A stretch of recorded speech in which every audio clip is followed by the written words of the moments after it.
L'assurance vie, c'est l'enveloppe d'investissement préférée des Français avec 54 millions de contrats ouverts et plus de 2000 milliards d'euros investis dessus. Et après tout, ça semble justifié, l'assurance vie est excellente en termes de transmission, elle a également de gros avantages fiscaux, mais ceci étant dit, laisse-moi te dire que l'assurance vie, c'est sûrement la pire enveloppe pour toi et que tous les influenceurs qui sont en train d'en ouvrir en ce moment font une grossière erreur. Et pour démontrer ça concrètement, on va s'appuyer sur un post Reddit qui compare en détail l'assurance vie et le compte titre sur des points où l'assurance vie est censée être excellente, notamment la transmission et le fait de se verser une rente à la retraite. Et tu te doutes bien que si je fais cette vidéo, c'est parce que les résultats sont bien loin de ce qu'on a l'habitude de penser. Avant de rentrer dans cette analyse, rapidement, moi c'est Rémi, 30 ans, et sur cette chaîne, je documente mon parcours d'investisseur et je te partage également mes réflexions. Et tu l'as peut-être remarqué, j'aime bien aller à contre-courant en remettant en question les affirmations que tout le monde pense vraies, moi inclus. Ok, ceci étant dit, commençons par le premier point, le point fort de l'assurance vie, la transmission.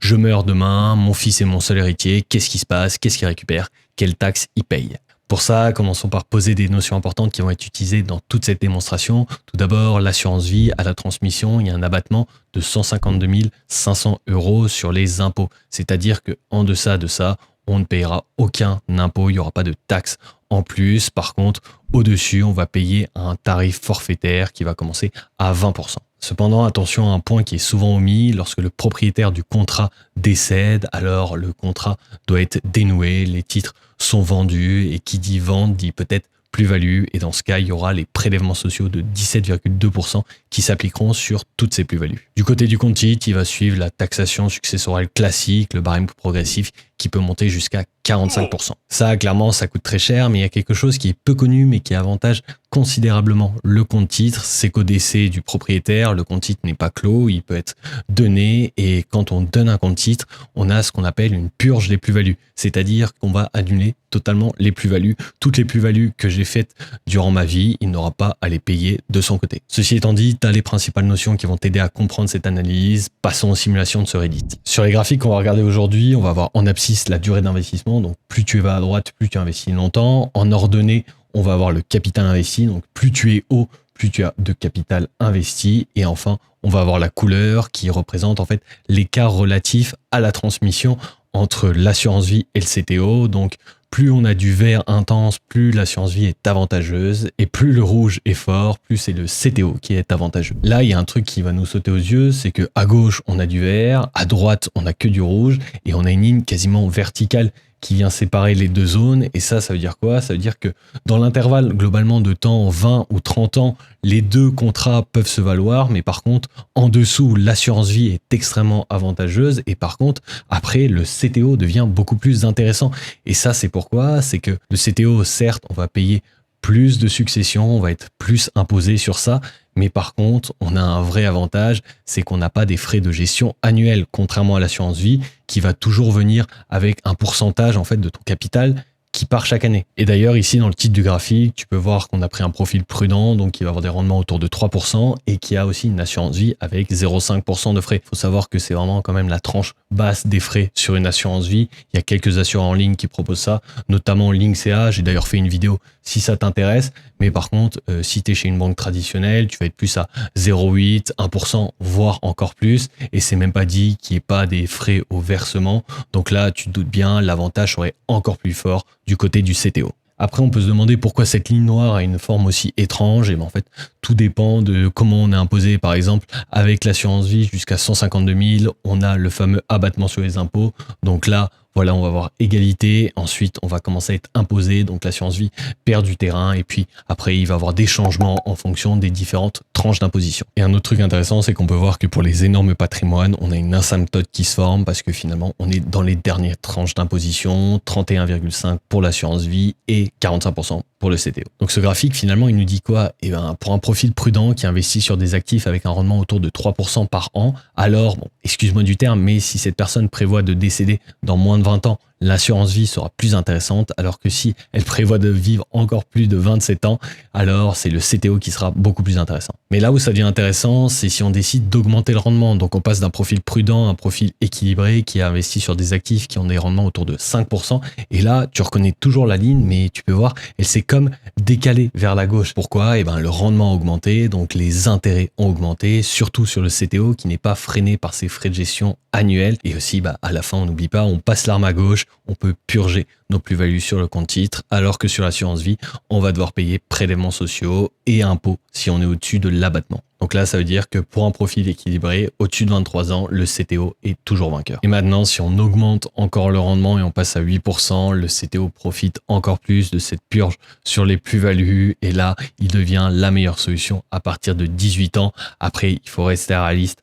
8% par an de rendement sur 30, 40, 50 ans, ça reste quand même ambitieux. En bref, même si on pensait que l'assurance vie était imbattable en termes de transmission, la réalité, c'est que tout dépend de ton profil. Est-ce que tu as encore de longues années qui sont devant toi? Moi, par exemple, j'ai 30 ans et si j'ai envie d'investir pour ma transmission, pour l'héritage de mes enfants, aujourd'hui, le compte titre serait sûrement la meilleure solution parce que toutes ces années que je vais vivre, je l'espère, ça serait des années où il y aurait de gros frais de gestion qui s'appliqueraient petit à petit sur mon assurance vie. Par contre, chose importante qu'on n'a pas mentionnée, et tu l'as peut-être noté, la masse successorale. Je n'en ai pas parlé ici parce que c'est pas utilisé dans les graphiques, c'est un peu ignoré pour simplifier les calculs, mais en France, même si on est beaucoup taxé, sache que tu peux donner de l'argent à tes héritiers sans te faire taxer. Par exemple, à mon fils, je pourrais donner 100 000 euros en droit de succession, mais je peux aussi lui faire une donation tous les 15 ans de 100 000 euros également. Et ça, dans d'autres termes, ça veut dire que si, voilà, mon fils, je lui ai rien donné 15 dernières années, bon, il est grand, il fait sa vie, mais par contre, je passe l'arme à gauche, j'ai un compte titre de 200 000 euros, et ben mon fils va pouvoir le récupérer sans que l'État touche 1 euro dessus. Et oui, on va avoir droit de succession, 100 000 euros, droit de donation, 100 000 euros, et aussi la purge des plus-values. Donc pour tous ceux qui ont un patrimoine qui ne vaut pas plusieurs centaines de milliers d'euros, sachez qu'en fait, si vous pouvez prendre un titre sur compte titre ou assurance vie, ça sera bien mieux de le prendre sur compte titre parce que on n'aura pas besoin de payer ses frais de gestion chaque année et donc à la fin, on pourra léguer plus. Par contre, au-delà de ce seuil, l'assurance vie va devenir intéressante car elle ne rentre pas dans le calcul des droits de succession. Maintenant, passons au deuxième point fort de l'assurance vie, la rente, parce que tu le sais peut-être, après 8 ans, l'assurance vie débloque un avantage fiscal. Tu as un abattement d'impôt sur 4 600 euros de plus-value. Sur la première simulation, on se met dans le cas où on investit tout à 50 ans et on va commencer à faire nos retraits à partir de 70 ans. On va se retirer 3 000 euros net chaque année jusqu'à notre décès. Et là, encore plus que tout à l'heure, le résultat est totalement sans appel à partir du moment que le rendement est bon ou alors qu'on reste en vie assez longtemps, et ben le CTO démonte totalement l'assurance vie. Par contre, dans le deuxième cas, on investit à 65 ans et on commence les retraits à 75 ans, donc on aura investi moins longtemps, moins d'intérêts et aussi, bon, on commence à retirer plus tard, donc on va pouvoir jouir de cette rente moins longtemps et là, on peut voir que l'assurance vie regagne un peu de terrain. Maintenant, ça fait 5 graphiques qu'on voit ensemble et tu commences peut-être à te dire que l'assurance vie, en fait, c'est de la et sur les cas présentés, t'aurais pas tout à fait tort, sauf que justement les cas présentés, ils partent avec des hypothèses très fortes qui avantagent le compte titre. La première qui est d'ailleurs énoncée juste en dessous, c'est que le CTO, dans toutes nos simulations, peut se défendre très bien grâce à la purge de ses plus-values. Sauf que, est-ce qu'on arrivera à tenir et ne jamais avoir besoin de vendre, faire un arbitrage? Ça, c'est pas sûr, parce que si un jour, tout bêtement même, l'émetteur de ton ETF dit « Ok, ce MSCI World, c'est terminé, donc tu es obligé de vendre ton ETF. Et sur un CTO, chaque année, il faut payer les taxes sur les plus-values, que ce soit les dividendes ou les ventes. De plus, il y a d'autres hypothèses qui biaisent totalement le résultat en la faveur du CTO. Tout d'abord, on fait un lump sum, c'est-à-dire qu'on met tout l'argent à l'instant initial. Non, c'est pas possible. Dans la vraie vie, ce qui se passe, c'est que tu investis petit à petit tous les mois. Et d'ailleurs, cet investissement, il a tendance à grandir avec le temps parce que tu as eu une augmentation, tu as eu un meilleur poste. Bref, tu as de quoi de plus en plus investir, sauf que quand tu mets un lump sum, qu'est-ce qui se passe? Eh ben, pendant toutes les années qui passent, les frais de gestion de l'assurance vie s'appliquent sur l'entièreté de ton capital, alors que dans la réalité, ils s'appliqueraient sur une petite partie petit à petit. Et le second point, c'est que pour la rente, la mesure, c'est toujours au niveau de la transmission, de l'héritage, alors que le vrai point, ça aurait été quelle enveloppe te permet d'avoir la plus grosse rente le plus longtemps. Là, tu vas commencer à te dire, bon, ok, le CTO, en fait, c'est de la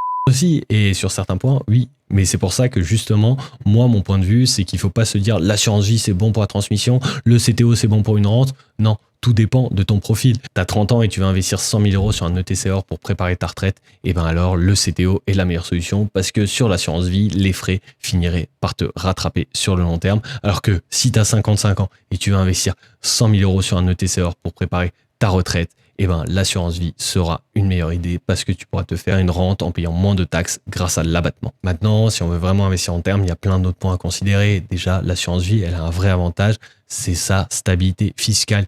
Il y a un énorme encours sur les assurances vie. On va pas changer les lois comme ça, comme on a pu faire d'ailleurs sur le compte titre. La flat tax a augmenté, ça a été voté, bam, ça part sous un mois. On a aussi le fait que sur une assurance vie, on peut faire des arbitrages sans être taxé chaque année. On a une enveloppe fermée, tant qu'on ne sort pas de l'argent, on n'est pas taxé. Et aussi, ça ne rentre pas dans le calcul du notaire pour le montant de la succession. Et de l'autre côté, le compte titre, bon, on sait déjà, il y a plus de support, mais sur le long terme, il y a un vrai point, c'est que c'est un compte qui est international. Tu peux t'expatrier très facilement avec un CTO, le transférer dans ton nouveau pays, alors que l'assurance vie, ça va pas forcément être possible. Et c'est pour ça que tous les créateurs de contenu, comme Dimitri, Edwin ou moi-même, quand on te dit que l'assurance vie, c'est vraiment la meilleure enveloppe quand il s'agit de transmission ou sur une rente, on n'a pas tout à fait raison. En tout cas, si cette vidéo t'a plu, t'as aimé l'analyse et t'aimes les idées à contre-courant, n'hésite pas à lâcher un like et à t'abonner. Je te dis à la prochaine. Ciao!